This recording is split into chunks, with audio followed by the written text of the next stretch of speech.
Welly, well, folks, here it is, the first handful episode of 21-1. What have we got in store for you? A whole lot of wiggly giggling by the looks of things.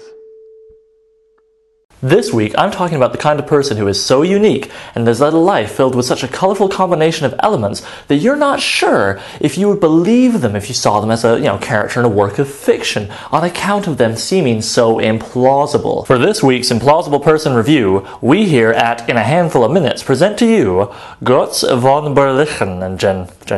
Good old Gotzi, as I'm going to ignorantly refer to him for the rest of the episode, was a German imperial knight, which means that he was basically a nobleman who ruled his patch of Germany, deferring only to the emperor of the Holy Roman Empire. He also liked to settle people's disputes by fighting as a mercenary, and it's in doing that he earns most of his implausible person achievements. First up, he earned the ludicrous equipment badge shortly after losing an arm to cannon fire. That arm was replaced with this metal doolally that could precisely hold a sword, the reins of a horse, or even the quill of a pen.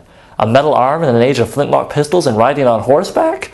Well, I think that also earns him the real-life anime character achievement. Cosplayers, take note.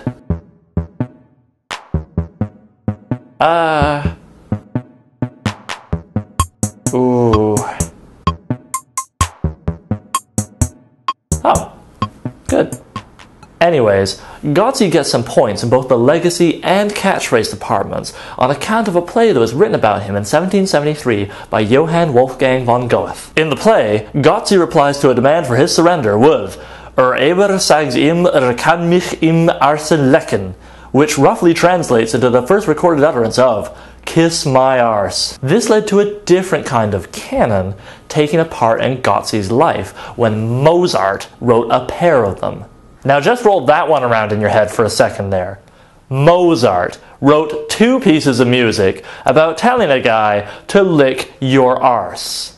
That's like if Albert Einstein invented the perfect whoopee cushion, if Shakespeare wrote an Adam Sandler film, or if Insane Clown Posse did what they usually do but possessing a once-in-a-generation talent. Jean-Paul Sartre also wrote a play about Gotzi, and it's not hard to see why so many people were enamored with a man who twice survived being placed under an imperial ban by the emperor himself. Now, an imperial ban meant that all your possessions were taken away, and that it was legally okay for anyone at all to do anything at all to you. Plus, excommunication was always thrown into the package deal. And Gotz Von Berlichengen lived out his days as a man that could be killed legally, was condemned to the bowels of hell, packed a metal arm that was well ahead of its time, inspired Mozart to write the lyric "Lick my arse, that's a greasy desire," and fought up and down Europe before dying of old age after having produced his own brood.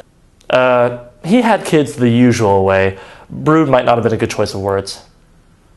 So what is the final grade for Gotz Von Berlichengen? Well, I'll give him 27 out of 32 pocket watches on our arbitrary scale.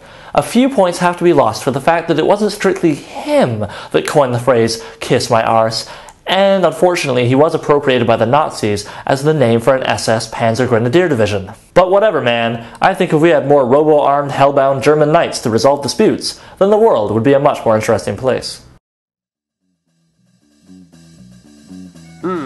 Well, now the show's over, I guess Oliver's going to be arrested for inciting all those over-enthusiastic cosplayers.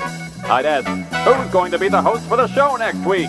But really, I'm just curious where all those anime fans got access to so many cannons.